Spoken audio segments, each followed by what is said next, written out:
नमस्कार साथियों, मैं बलजीत भारतीय। साथियों, जैसा कि आपको पता है, पढ़ो ने पर डेली स्कॉलरशिप टेस्ट कराए जा रहे हैं और जिन्हें आप दे भी रहे हैं। तो साथियों, मैं आपको बता दूं, यदि आप नए आए हैं प्लेटफॉर्म पर, यदि आप पढ़ो विन ऐप से अभी जुड़े हैं, तो साथियों मैं आपको बता दूं कि आपको पढ़ो विन का पॉइंट सिस्टम समझना होगा। कैसे समझेंगे साथियों? इसके लिए मैंने यूट्यूब पर बहुत सारी वीडियो बना रखी हैं, पॉइंट सिस्टम को समझाया है अच्छे से।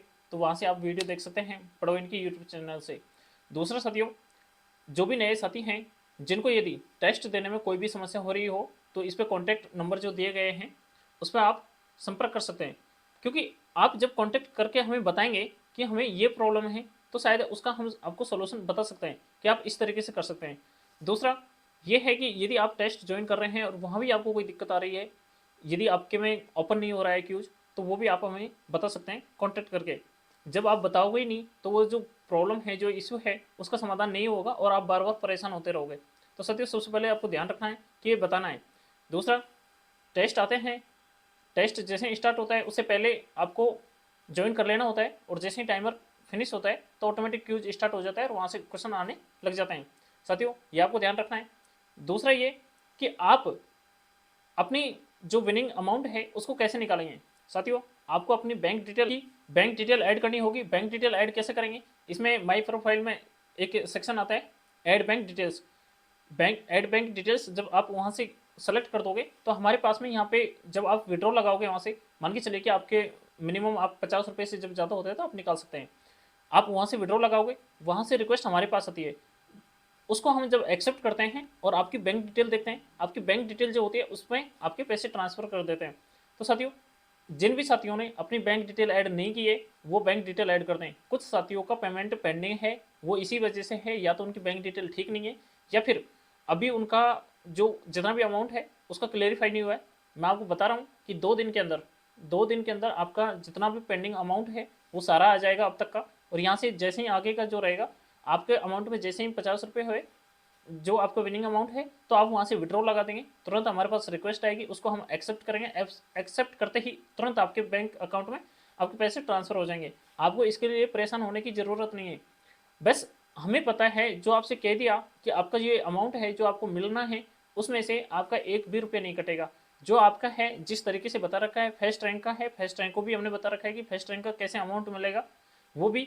और जो पूरी डिटेल है, फर्स्ट रैंक बच्चे किस तरीके से कंपनी के सदस्य बनेंगे, उसके बारे में बहुत जल्द अनाउंस करने वाला हूं, और मैं बता भी रहा हूं कि किस तरीके का अपनी व्यवस्था बना रहे हैं। इसमें एक स्टूडेंट नहीं रहेगा, इसमें बहुत सारे स्टूडेंट रहेंगे। ये प्लेटफॉर्म एक का नहीं है, बहुत सारे स्टूडेंट का है। तो कैसे वर्क कर रहे हैं उस पर भी मैं आपको बता रहा हूँ। आपको जो विनिंग अमाउंट है, जो आपको मिलना है ना, वो मिलेगा, आप निश्चित रहिए। हो सकता है थोड़ा सा डिले हो जाए, क्योंकि व्यवस्था संभालने में लग रहे हैं पूरी तरीके से, बहुत सारे काम हैं, उन पर काम कर रहे हैं। थोड़ा सा डिले हो जाएगा, थोड़ा सा पेशेंस रख लिए, और मैं आपको बता रहा हूँ कि जो आपका है ना, उसमें से एक भी रुपया आपका नहीं कटेगा, और जो है वो आपको मिलता रहेगा।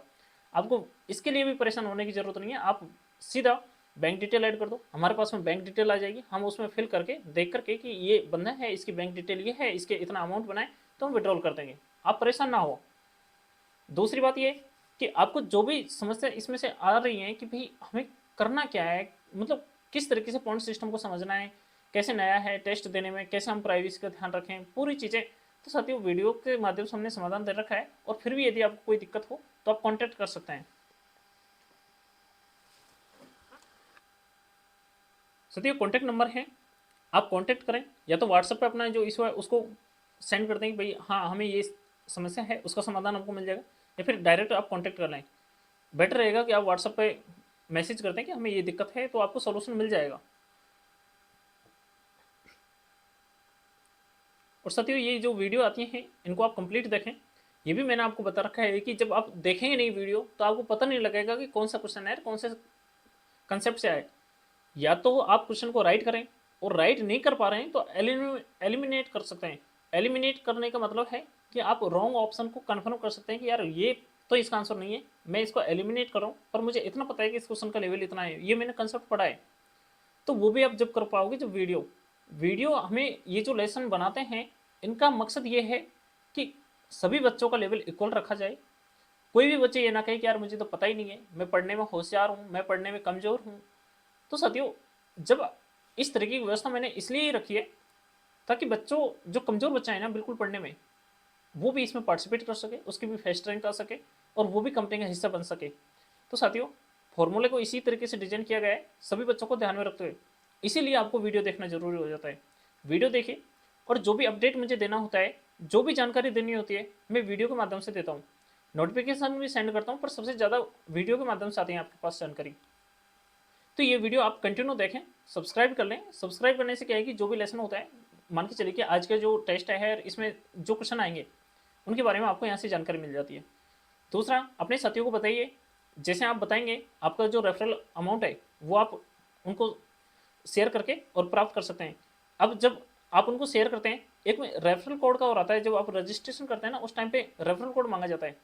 साथियों, उसकी कोई जरूरत नहीं है, आपके पास में है तो डाल दीजिए, नहीं तो उसको छोड़ दीजिए। इस तरीके से आप रजिस्ट्रेशन कर सकते हैं। तो साथियों, अपने बात की थी आज के बनने वाले क्वेश्चन से, इन पर अपन बात कर लेते हैं। उद्देश्य प्रस्ताव। साथियों, अपन ने उद्देश्य प्रस्ताव के बारे में पहले भी जाना था और अभी जानते हैं। जैसे कि उद्देश्य प्रस्ताव में पहले क्या था, उद्देश्य प्रस्ताव में था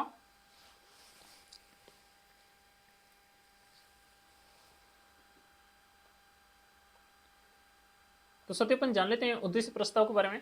अपन ने उद्देश्य प्रस्ताव के बारे में पिछले लेसन में भी जाना था कि उद्देश्य प्रस्ताव का मतलब था कि हम संविधान का निर्माण कर रहे हैं और किस आधार पर हम संविधान का निर्माण करेंगे, वो था उद्देश्य प्रस्ताव।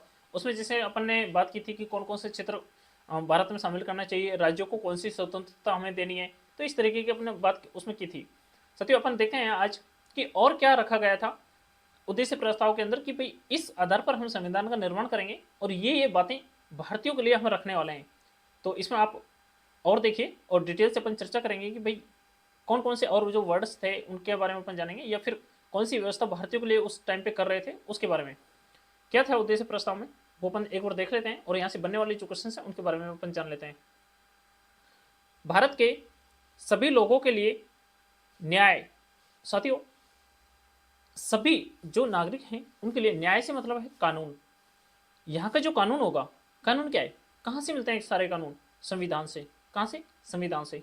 यानी कि ये जो संविधान में लिखे जाएंगे जितने भी कानून हैं वो प्रत्येक नागरिक के लिए समान होंगे। इसमें किसी के साथ भेदभाव नहीं किया जाएगा कानून के आधार पर। हाँ, जिनको विशेष छूट दी गई है कि जिनका कुछ अधिकार दिए गए हैं कि भाई इस कैटेगरी में उसके साथ में ये अधिकार उसको मिलते हैं, तो उन पर अपन को ध्यान नहीं देना। पर एक आम नागरिक के लिए जिस तरीके से ये जो नियम है, ऐसे पक्षपात किसी के साथ नहीं करेंगे कि ये उच्च कैटेगरी का है, ये निम्न कैटेगरी का है तो इसको ऐसा फायदा मिलेगा, ऐसा नहीं है। सभी के लिए कानून सेम रहेगा। इसके लिए बात की गई सामाजिक, आर्थिक एवं राजनीतिक स्वतंत्रता एवं सुरक्षा, अवसर की समता, विधि के समक्ष समता, विचार एवं अभिव्यक्ति, विश्वास, भ्रमण, संगठन बनाने आदि की स्वतंत्रता तथा लोक नैतिकता की स्थापना सुनिश्चित की जाएगी। उस टाइम पे कहा गया कि भाई ये जो अभी अपन ने देखा कि ये जो सारी क्रियाविधियाँ हैं ये संविधान के अंदर रहने वाली कौन कौन सी हैं, इनके बारे में अपन देखते हैं एक बार। जैसे कि अभी मैंने बताया न्याय आपको, सामाजिक समानता से मतलब है कि ये जो समाज है ना, इसको एक नज़र से देखा जाएगा। एक नज़र से कैसे, मतलब सबको इक्वल करा जाएगा। इक्वल का मतलब क्या है कि भाई कोई तो समुदाय उच्च लेवल पे है, कुछ निम्न लेवल पे है।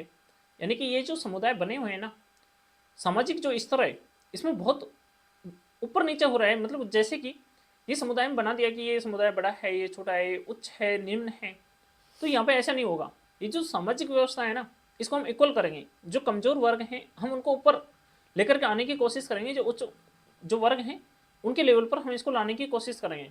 ये उसमें लिखा गया। आर्थिक से मतलब है कि आर्थिक स्वतंत्रता होगी। आर्थिक स्वतंत्रता से मतलब है कि आप अपना कमा सकेंगे, चाहे जितना रख सकेंगे, क्योंकि आप जितना एफर्ट लगाओगे, आप जितनी मेहनत करोगे उतना आप कमा सकते हैं। आर्थिक स्वतंत्रता से मतलब ये भी है कि आपकी जो कमाया हुआ धन है उस पर आपका ही अधिकार होगा। साथियों, यहां से अपन देखते हैं जैसे एवं राजनीतिक स्वतंत्रता, आप चुनाव लड़ सकेंगे, जो भी इलेक्शन होगा उसमें पार्टिसिपेट कर सकेंगे और आप वोटिंग भी कर सकते हैं। वोटिंग देने का भी आपका अधिकार होगा, चाहे जिस पर्सन को आप अपना वोटिंग कर सकते हैं। तो साथियों, राजनीतिक स्वतंत्रता से मतलब यही है। एवं सुरक्षा, अवसर की समता।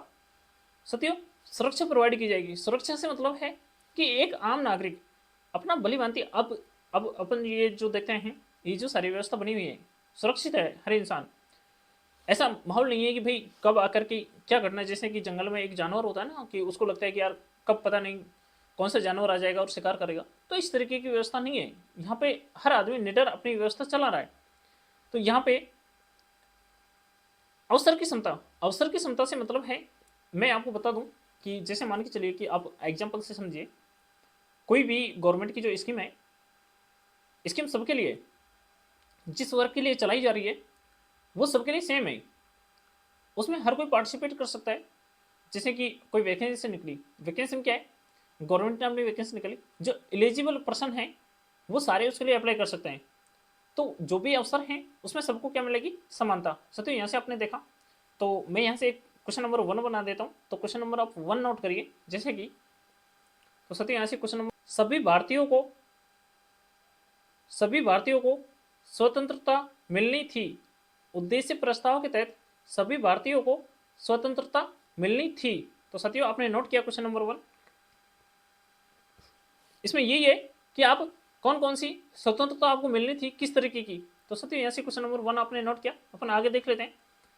विधि के समक्ष समता, विधि का मतलब है या कानून, कानून का मतलब है कि आप कानून की नज़र में सेम हो, कानून हर पर्सन के साथ में सेम बिहेव करेगा, चाहे वो कोई भी हो। तो सभी के लिए ये जो कानून होगा ये सबके लिए सेम होगा। सत्य कैटेगरी बनाई गई है कि इस कैटेगरी के पर्सन के लिए ये नियम होंगे, तो उसमें सबके लिए वो सेम अप्लाई होंगे। विचार एवं अभिव्यक्ति, सत्य विचार एवं अभिव्यक्ति से मतलब है कि आप स्वतंत्र हो कुछ भी करने के लिए।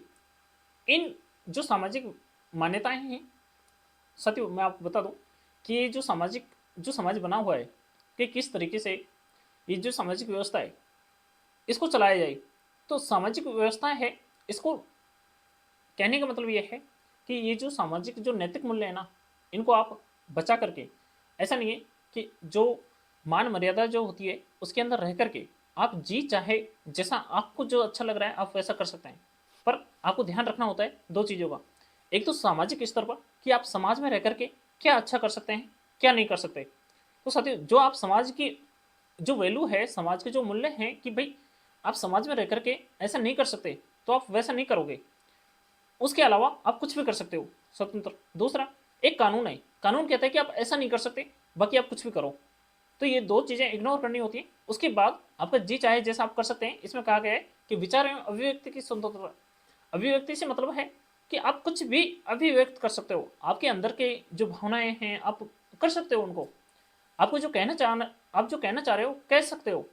पर कुछ लिमिटेशंस हैं, कुछ तो सामाजिक स्तर पर है और कुछ कानूनी रूप से हैं, उनको बचा करके आप कुछ भी करने के लिए स्वतंत्र हैं। यहाँ से अपन देखते हैं जैसे कि विश्वास, विश्वास से मतलब है कि आप किसी पर भी आपके अकॉर्डिंग आप विश्वास कर सकते हैं, जता सकते हैं विश्वास। जिससे कि पार्टियों पर अपन देखते हैं कि अपन विश्वास दिखा सकते हैं। तो सत्य विश्वास से मतलब है कि जो आपको अच्छा लग रहा है, जो आप अपने पर्सपेक्ट से देखना चाह रहे हो सामने वाले को कि यार हाँ ये बंदा ऐसा है ऐसा नहीं है, आप अपने नज़रिए से देख सकते हैं। हो सकता है कोई भी व्यक्ति किसी की नज़र में तो वो ठीक है, किसी की में नहीं है, तो उसका देखने का जो मकसद है उसमें क्या है, आपकी जो विश्वास की जो भावना है उसके अकॉर्डिंग आप देखते हैं। तो विश्वास से मतलब यहाँ पे यह है भ्रमण, संगठन बनाने आदि की स्वतंत्रता। तो साथ ही इसमें क्या है, आप कहीं भी जो भारतीय क्षेत्र है उसमें घूम सकते हैं, जा सकते हैं, आ सकते हैं, ये सब अपना ही भारत है। यहाँ पर आपको कोई भी जगह पर ऐसे जाने से सत्य रोका जा सकता है, ऐसा नहीं है कि भाई आप चाहें जहाँ भी जा सकते हैं, पर आप जा सकते हैं। ये तो आप भी जानते हैं कि कुछ नैतिक जो मूल्य होते हैं या फिर कुछ नियम्स होते हैं तो वहाँ जाना वर्जित होता है कि आप नहीं जा सकते, पर फिर भी आपको इस तरीके से नहीं रोका जा सकता कि यार आप इस जगह नहीं जा सकते। तो ये स्वतंत्रता है कि आप कहीं भी भारत के अंदर कहीं भी घूम सकते हैं इस तरीके से। जैसे संगठन है, आप कोई भी संगठन बना सकते हैं, कितने भी लोगों का समूह बना सकते हैं, बना सकते हो। तो ये स्वतंत्रता मिली हुई है, बनाने आदि की स्वतंत्रता तथा लोक नैतिकता। साथियों लोक नैतिकता से मतलब है कि ये जो सामाजिक जो व्यवस्था बनी हुई है इसका ध्यान रखना है। सामाजिक व्यवस्था का है कि भाई एक समाज को किस तरीके से चलाना है, नहीं चलाना, जो निम्न वर्ग के जो समाज हैं उनको कैसे ऊपर उठाना, या फिर ये जो व्यवस्था है ना सामाजिक स्तर पर, इसमें है लोक नैतिकता। नैतिकता को बढ़ावा दिया जाएगा। ऐसा नहीं है कि कोई भी इग्नोर तरीके से मतलब कोई भी नियम को अपना लिया जाए, नहीं, नैतिकता लाई जाएगी। नैतिकता से मतलब है कि एक अच्छे आचरण, एक इंसानियत। अब नैतिकता से यही मतलब है कि इंसानियत है अपना सुनिश्चित की जाएगी। तो सदियों इसमें लोक नैतिकता से मतलब यही है कि सामाजिक स्तर पर समाज की व्यवस्था कैसी है उसका हम ध्यान रखेंगे, ताकि जहाँ मानव जो रहता है, इंसान जो रहता है, वहाँ की व्यवस्था कैसे होगी उसका भी हम ध्यान रखेंगे। तो सतियों ये बातें इसमें रखी गई उद्देश्य प्रस्ताव में। अपन आगे देखते हैं। तो सतियों मैं एक और थोड़ा सा आपको बता दूं कि जो जातिवाद है ना, जो जातिवाद के अंदर ये जो व्यवस्था बनी हुई है कि उच्च समुदाय, निम्न समुदाय, ये इस जाति का, ये उस जाति का, इसने तो पूरे देश के अंदर जहर घोल ही रखा है। खैर, यहाँ इंसान के कर्मों की पहचान बाद में की जाती है, सबसे पहले पहचान की जाती है कि किस जाति का है। दूसरा ये है कि बस ये कह दिया जाता है कि यार ये इस जाति का है तो ये ऐसा होगा। क्यों भाई, कहाँ गए उसके लक्षण? वो इंसान है या नहीं, उसके कर्मों को कौन देखेगा? यहाँ कर्म देखे नहीं जाते। मैं बहुत बार नोटिस किया है, जहाँ जाता हूँ मैं देखता हूँ कि जातिवाद तो इतना फैला हुआ है कि आप बात ही मत करिए। क्योंकि जहाँ देखा जाए जातिवाद घोल के भर दिया है, इतना रम चुका है कि बस इसको दूर करना तो मुझे तो नहीं लगता कि ये कभी दूर हो पाएगा। क्योंकि जातिवाद जहाँ देखे जहाँ जातिवाद चलता है। क्यों भाई, इंसान के कर्म कहाँ गए? कोई भी जाति का हो, उसके अंदर जब इंसानियत ही नहीं है तो फिर क्या बना उसका, क्या बना उस जाति का? तो साथियों, जातिवाद शायद मुझे लगता नहीं है कि ये दूर हो पाएगी, पर फिर भी शायद प्रयास किया जाए तो यूथ लेवल पर किया जा सकता है। पर जातिवाद को शायद इस पर तो बात करना ही बेकार है। मैं जहाँ भी देखता हूँ बहुत ज़्यादा लोगों के अंदर ये मैं देखने को मिलता है कि अब अपन जैसे इस पर बात करते हैं, जैसे कि अल्पसंख्यक है। कौन थे भाई अल्पसंख्यक? ये जातिवाद होता ही नहीं तो अल्पसंख्यक आते कहाँ से? और क्यों वो पिछड़ापन महसूस करते? नहीं होता ना। जैसे कि पिछड़े वर्ग हैं, पिछड़े वर्ग बने कैसे? कुछ समुदाय वो अपने आप को उच्च मान रहे थे, उन्होंने उसको पिछड़ा माना, और इन्होंने मान लिया कि हम पिछड़े हैं तो ये पिछड़े हो गए।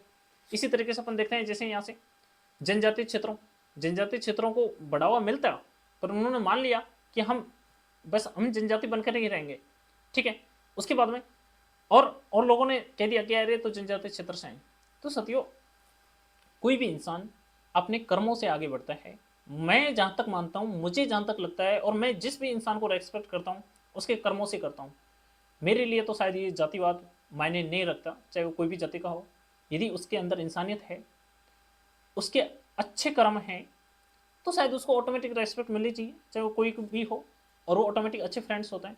तो सतियों, पर शायद आप भी जानते हैं ये जो जातिवाद है ना, इसको दूर करना, और शायद मुझे नहीं लगता कि ये कभी दूर हो पाएगा। क्योंकि जिस तरीके से ये रम चुका है, लोगों के बीच में जिससे प्रवेश कर चुका है, नामुमकिन है ये।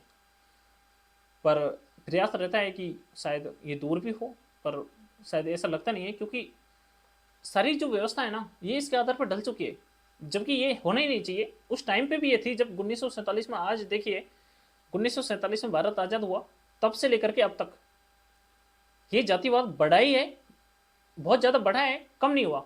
जबकि उस टाइम पे बात की गई कि हम अल्पसंख्यक जो हैं उनको आगे लेकर के आएंगे, पिछड़े वर्ग हैं इनको हम आगे लेकर के आएंगे, जनजाति जो क्षेत्र हैं इनको हम मुख्य श्रेणी में लेकर के आएंगे, पर आज तक नहीं ला सके, बल्कि ज़्यादा हुआ, कम नहीं हुआ। और ये व्यवस्था उस टाइम भी थी, इक्वल करने की कोशिश की, पर हुआ नहीं। तो सत्य अपन देख लेते हैं, जैसे कि यहाँ से बनने वाला जो क्वेश्चन है, एक क्वेश्चन बनाता हूँ कि क्वेश्चन नंबर 2 आप यहाँ से नोट करिए। उद्देश्य प्रस्ताव में कौन से वर्गों को उद्देश्य प्रस्ताव में कौन से वर्गों को पर्याप्त सुरक्षा देने की बात कही गई? उद्देश्य प्रस्ताव में कौन से वर्गों को पर्याप्त सुरक्षा देने की बात कही गई? तो सती ये आपने देखा। यहाँ से मैं क्वेश्चन नंबर 3 की तरफ अपन देखते हैं। संघ की एकता को अक्षुण्ण बनाए रखा जाएगा तथा इसके भू क्षेत्र, समुद्र एवं वायु क्षेत्र को सभ्य देश के न्याय एवं विधि के अनुरूप सुरक्षा प्रदान की जाएगी। सतियों, इसमें जैसे कि आप देखिए, जहाँ जहाँ हम भारत कह रहे हैं, जो क्षेत्र है उसमें कौन सा है? वो क्षेत्र है। समुद्री जो सीमा है वो है, और जो आकाशीय क्षेत्र, वायु का मतलब है कि जो आकाश में कहाँ तक जो एरिया है उस पर को सभ्य देश के न्याय एवं विधि के अनुरूप सुरक्षा प्रदान की जाएगी। उसमें यह है कि ये भारतीय क्षेत्र है और इस भारतीय क्षेत्र के अंदर जो भी इसके जो यहाँ के नागरिक हैं या फिर यहाँ का जो एनवायरनमेंट पूरी तरीके से भारतीय जो क्षेत्र में आता है, जैसे कि जहाँ जहाँ भारतीय सीमा है उस पर पूरी तरीके से न्याय और विधि कहाँ से मिलेगी, वो मिलेगी संविधान से। तो साथियों यहाँ से आप क्वेश्चन नंबर 3 नोट करिए, जैसे कि न्याय एवं विधि के अनुरूप उद्देश्य प्रस्ताव में कौन से क्षेत्र को सुरक्षा प्रदान करने की बात कही गई।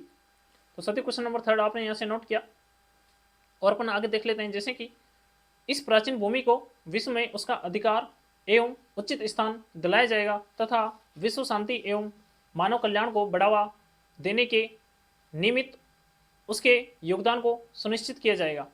तो साथियों इसमें देखिए, ये जो भूखंड है, भारतीय जो क्षेत्र है, भूमि को विश्व में इनका था कि हमें ये जो क्षेत्र है जिसको हम भारत कह रहे हैं, इसको हम आगे बढ़ाएंगे। कैसे? विश्व में इसको उचित स्थान दिलाएंगे। उचित स्थान की मतलब है कि ये देश अपने मजबूत तरीके से खड़ा होगा, ये अपने आपको पहचान रहा होगा और यहाँ के जो नागरिक हैं वो भारतीय स्तर पर अपनी एक पहचान बना रहे होंगे। साथियों इसमें विश्व शांति और मानव कल्याण को बढ़ावा देने के नियमित उसके योगदान को सुनिश्चित किया जाएगा। तो साथियों कहने का मतलब यह है कि हम एक शांति बनाए रखेंगे, शांति वाला एक देश बनाएंगे जिसमें पूरी तरीके से शांति हो, जहाँ के नागरिक हैं वो पूरी तरीके से सुव्यवस्थित तरीके से आराम से अपना जीवन जी रहे होंगे और चारों तरफ पहले भी आपने देखा था कि भाई एक जो भय का मामला है ये खत्म हो जाएगा। इस तरीके से हम ऐसे भारत का निर्माण कर रहे हैं, कहने का मतलब इनका यह था। तो साथियों अपन देख लेते हैं, जैसे कि और आगे देखते हैं, इस प्रस्ताव को 22 जनवरी 1947 को सर्वसम्मति से स्वीकार किया गया।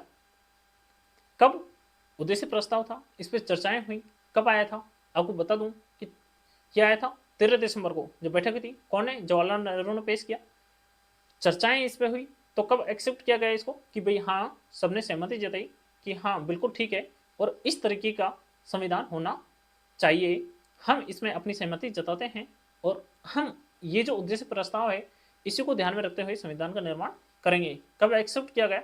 22 जनवरी 1947 को। तो साथियों मैं यहाँ से क्वेश्चन नंबर 4 बना देता हूँ। क्वेश्चन नंबर 4 आप नोट करिए यहाँ से। तो आप क्वेश्चन नंबर 4 नोट करिए, जैसे कि 22 जनवरी 1947 को इसको एक्सेप्ट किया गया।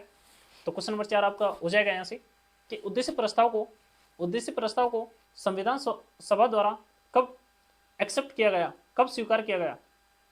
तो साथियों क्वेश्चन नंबर 4 आपने यहाँ से नोट किया। अपन आगे देख लेते हैं, इसने संविधान के स्वरूप को काफी हद तक प्रभावित किया। इसके परिवर्तित रूप से